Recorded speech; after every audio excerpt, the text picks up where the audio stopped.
નમસ્કાર મિત્રો અત્યારે સુરતથી સૌથી મોટા અને અગત્યના સમાચાર સામે આવી રહ્યા છે।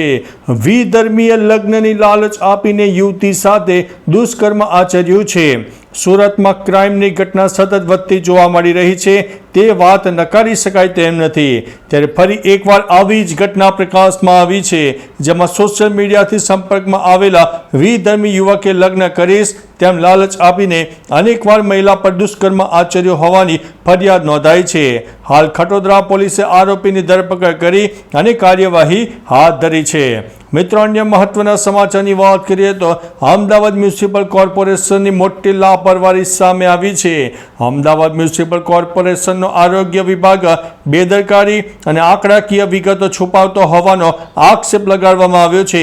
દાણી લીમડાના 47 વર્ષીય મહિલાનું મૃત્યુ 28મી મેના રોજ થયું હોવા છતાં પણ 2 જૂન સુધી સત્તાવાર રીતે મૃત્યુ થયું હોવાનું માહિતી આપવામાં આવી નહોતી। આ મ્યુનિસિપલ કોર્પોરેશનના આરોગ્ય વિભાગ દ્વારા કોરોના અંગેની તમામ વિગતો છુપાવવામાં આવી રહી છે। મિત્રો, અન્ય મહત્વના સમાચારની વાત કરીએ તો રાજ્યમાં કોરોના વાયરસના કેસોમાં વધારો થતાં તંત્રમાં ફરી એકવાર ચિંતાનો માહોલ જોવા મળી રહ્યો છે। અમદાવાદમાં 2 મહિલાઓના કોરોનાને કારણે મોત થયા છે, ત્યારે સતર્કતાના ભાગરૂપે અમદાવાદની એસવીપી હોસ્પિટલમાં આઇસોલેશન વોર્ડ પણ શરૂ કરવામાં આવ્યો છે। મહત્વનું છે કે છેલ્લા 24 કલાકમાં કોરોનાના 55 કેસ નોંધાઈ ગયા છે। અમદાવાદમાં હાલ 163 દર્દીઓ કોરોનાની સારવાર પણ લઈ રહ્યા છે।